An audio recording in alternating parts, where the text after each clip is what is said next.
Guys, এখানে 1 লক্ষ টাকা, আর এই টাকাগুলো আমি ত্রাণে দিয়ে যাচ্ছি। আমার পুরো 1 মাসের ইনকাম। আমি টাকাগুলো মাত্র ব্যাংক থেকে তুলে আনলাম। দেখতে পাচ্ছেন একবার গরম গরম টাকা। কি ভাবতেছেন এমন কিছু বলবো? দরকার আছে? আমি যখন কাউকে কিছু দিচ্ছি, বন্যার জন্যই দিচ্ছি। আমি মুখে জাস্ট বলছি যে আমি আমার স্যালারির একটা অংশ, 1 মাসের ইনকাম, আমার পিআর প্রমোশন যা আছে পুরো 1 মাসের পুরাটা আমি বন্যার্থীদের জন্য ওই ফাউন্ডেশন দিয়ে দিছি। তো এইখানে আমি অ্যামাউন্ট উল্লেখ করি নাই, আমি টাকা দেখাই নাই, আমি কোনো কিছু বলি নাই। আমি জাস্ট বলছি আমি দিছি, যতটুকু আমার দেওয়ার আমি দিছি। কাপড় আমার ঘরে ছিল, আমি দিতে পারছি, আলহামদুলিল্লাহ আমি দিয়ে দিছি। আমি ত্রাণ ওইখানে সবকিছু অ্যারেঞ্জ করতে পারছি, আমি ওদের সাথে কাজ করতে পারছি, আমি ওটা পারছি, আমি ওটা আপনাদের সাথে শেয়ার করছি, আর ওইটুকু আমি করছি। বাট আমি কোথাও এইটা বলি নাই এতগুলো টাকা আমি ওখানে দিয়ে দিলাম, এতগুলো টাকা আমি এখানে দিয়ে দিলাম, আমি দেখাই নাই পর্যন্ত। আমি জাস্ট খালি মুখে বলছি। তো এইটা নিয়ে কিছু মানুষের অনেক মাথা ব্যথা শুরু হয়ে গেছে। দান করবেন, ডান হাত যেন না জানে, বাম হাত যেন না জানে। আমি কতটুকু করছি, আমি কি করছি, কতটুকু দিছি, এটা কি আপনারা জানেন? জানেন না।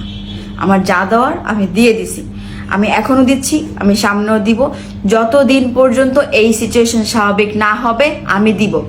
আমি কোনো ব্লগারদের মতন ওই সিচুয়েশনে যাইয়া যেখানে আমি নিজেই সার্ভাইভ করতে পারবো না, ওই জায়গায় যে আমি বড় বড় করে ক্যাপশন দিয়ে ছবি তুলে তুলে পাঠাইনি। আলহামদুলিল্লাহ ত্রাণ দিতে এসে আমি নিজে ত্রাণ দিতে আসছি, আলহামদুলিল্লাহ, হ্যাশট্যাগ ত্রাণ দিতে আসছি, হাবিজাবি, এগুলো আমি কোথাও বলতে যাই না। কারণ আমি জানি আমার অ্যাবিলিটি কতটুকু। আমি সেখানে গেলে আমি নিজে অসুস্থ হয়ে যাব, কারণ আমি সাঁতার জানি না, আমি বুঝি না কিভাবে কি করতে হবে, কোথায় যাইতে হবে। আমার এইসব ব্যাপারে জিরো নলেজ, এর জন্য আমি যাইনি। আমি আমার স্পটে থেকে যতটুকু করতে পারছি আমি ততটুকুই করে দিছি, আলহামদুলিল্লাহ। যতদিন পর্যন্ত সিচুয়েশন ঠিক না হবে আমি করে যাব। আর আপনারা যারা ক্রিটিসাইজ করে কথা বলেন, যারা আমাকে বলতেছেন শো অফ করতেছেন, শো অফ করতেছেন, শো অফটা কই করলাম? আমি তো টাকার বান্ডেল বান্ডেল ধরেও বলি নাই, ব্যাংকে যায় বুথ থেকে টাকা তুলে এনেও তো বলি নাই যে এই যে এতগুলো টাকা দিয়ে দিলাম। এখন আসি আরেকটা পয়েন্টে। কিছু কিছু ব্লগার এখন যা শুরু করতেছে, যা করতেছে, যাচ্ছে ত্রাণ দেওয়ার জন্য। আবার কিছু নর্মাল মানুষ 20,000, 30,000, 60,000, 70,000 টাকা কালেক্ট করতেছে। কালেক্ট করে তারা 10 থেকে 15 জন যাচ্ছে, তাদের নিজেদের খরচই হয়ে যাচ্ছে 30 থেকে 40,000 টাকা। বোটের খরচ হয়ে যাচ্ছে তারও বেশি। সে যাচ্ছে মানুষকে রেস্কিউ করতে, না নিজেরা শো অফ করতে, না পিকনিক করতে, না ট্যুর করতে, তারা নিজেরাই ভালো জানে। ওইসব বিষয়ে আমার কোনো কিছু বলার নাই।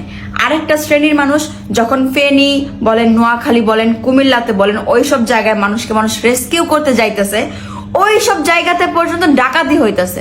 আপনি বুঝেন এখন দেশের পরিস্থিতিটা কতটা খারাপ, ওই মানুষগুলা কতটা বিপদে পড়ে আছে। ওই সময়ে ওই জায়গায় ডাকাতির কথা চিন্তা ভাবনা করা যায়? যেসব মানুষ জেনুইনলি যাচ্ছে ওদেরকে ত্রাণ বিতরণ করার জন্য, রেস্কিউ করার জন্য, ওরা যে ডাকাতের কবলে পড়তেছে, যাচ্ছে ত্রাণ নেওয়ার জন্য। কালকে একটা নিউজে পাইলাম, ওরা গেছে একটু গ্রামের ভিতর দিকে, যে ভিতর সাইডের মানুষগুলো ত্রাণ পাচ্ছে না, রাত করে সিএনজি আটকায় ডাকাতি করে সব লুটপাট করে নিয়ে গেছে। তাইলে কারে যাবে রেস্কিউ করতে? আরো সব থেকে ফানিয়েস্ট বিষয় তো আপনাদের না বললে তো হইতেছেই না। ফেনীর ভিতরে এত সমস্যা, জায়গায় জায়গায় পানি, মানুষ চলতে পারতেছে না, খাইতে পারতেছে না, ঘর নাই, বাসস্থান নাই, কে কোথায় রাত কাটাইতেছে, কারো কোনো কিছু ঠিক ঠিকানা নাই। দ্রব্যমূল্যের দাম করে দিছে বিশাল। একটা মোমবাতি দাম মাত্র 10 টাকা, 15 টাকা। সেই মোমবাতি 60, 70 টাকা, 50 টাকা দিয়ে মানুষ কিনতেছে। তারপরে রিক্সা ভাড়া 40 টাকা, 50 টাকা, 30 টাকার যেসব জায়গায়, সেই সব জায়গায় 60 টাকা, 70 টাকা, 80 টাকা, 100 টাকা, 120 টাকা। সিএনজি ভাড়া 80 টাকা, 90 টাকা, 100 টাকা। ওই ভাড়া নিতেছে 250, 300। ভাই রে ভাই, যাচ্ছে বাঁচানোর জন্য, বাঁচাতে যায় ওরা নিজেরাই বিপদে পড়ে যাইতেছে। তাহলে আপনারা বলেন, দেশের যে পরিস্থিতি, এটার আসলে কিভাবে সামাল দিবেন? আপনি একটু হেল্প করতে যাইতেছেন, আপনারা মানুষ বলবে আপনি শো অফ করতেছেন। আপনি আসলে শো অফ করতেছেন, সেই জায়গায় মানুষ বলবে বাহ ভালোই তো, অনেক ভালো কাজ করতেছে। আবার আপনি রেস্কিউ করতে যাইতেছেন, ওই জায়গায় আপনি নিজে ডাকাতির কবলে পড়ে যাইতেছেন। আপনি একটা মানুষের হেল্প করতে যাইতেছেন বা ওই জায়গায় মানুষের সার্ভাইভ করতেছেন, নিজের কাছে নাই ধন সম্পদ, টাকা পয়সা, কোনো কিছুই নাই। এখন বলতে গেলে তারা নিঃস্ব। সেই মানুষদের কাছ থেকে সামান্য একটা মোমবাতি, এখন ঘরে কারেন্ট নাই, নেটওয়ার্কের সমস্যা, সবকিছু যাতে প্রবলেম, একটা মোমবাতি কিনতে পারতেছে না, মোমবাতির দাম হয়ে গেছে 50-60 টাকা। মানবতা কোন জায়গায়? মানবতা কোন জায়গায়? আর টিএসসি এদিকে দেখেন, কোটি কোটি টাকা ত্রাণ উঠতেছে প্রতিদিন।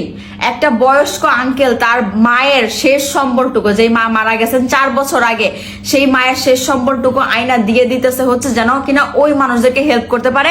আর ওই সব এলাকার কিছু কিছু জায়গার ব্যবসায়ীরা শুরু করছে আরো বড় ব্যবসা। কিরে ভাই, মরবেন না কোনোদিন? এখন আইসা কিছু কমেন্ট বক্সে আইসা আমারে কিছু মানুষ গালাগালি করবে, করেন ভাই, আপনাদের মনে যতটুকু পারেন আপনি গালাগালি করেন, আপনি বলেন, আপনার যেটা ভালো লাগে সেটা করেন, বাট মানবতা কি সরাইতে পারবেন? এই পুরা বাঙালিরা যদি একবদ্ধভাবে কাজটা না করতো, না লড়তো, তাহলে কি এই আজকের যে স্বাভাবিক, একটু হইলো যে স্বাভাবিক পরিস্থিতি হইতেছে, ওই সব বন্যার্থ মানুষরা ত্রাণ পাইতেছে, এটা কি পাইতে পারতো?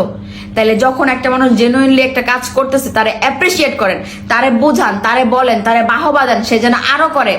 আর যে হচ্ছে আসলে শো অফ করতেছে, তারে পারলে একবার মাটিতে মিশায় দেন, কিন্তু কারো মোটিভেশনকে ডিমোটিভেট কইরেন না। এটা আপনাদের কাছে আমার রিকোয়েস্ট। সব ব্লগাররা সবকিছু মানে সবসময় ফেম নেমের জন্য করে না, মনুষ্যত্ব বলতো একটা বিবেক বুদ্ধি মানুষের ভিতরে কাজ করে, ঠিক আছে? সবাই আমরা মুসলিম, সবাই আমরা মানুষ, আমরা সবাই ভাই ভাই, বোন বোন, পুরা বাংলাদেশ আমাদের বাঁচাইতে হবে আমাদেরই। আপনার 1 টাকা দিয়ে আপনি হেল্প করা মানে আপনি ওই বন্যার্থীদের পাশে দাঁড়াইতেছেন, ওই স্পটে না যাইতে পারতেছেন না, যায় না, নিজের জায়গা থেকে কাজ করেন। তারপরে মানুষ সেইভাবে বললেন না। ভালো থাকেন সবাই, আল্লাহ হাফেজ।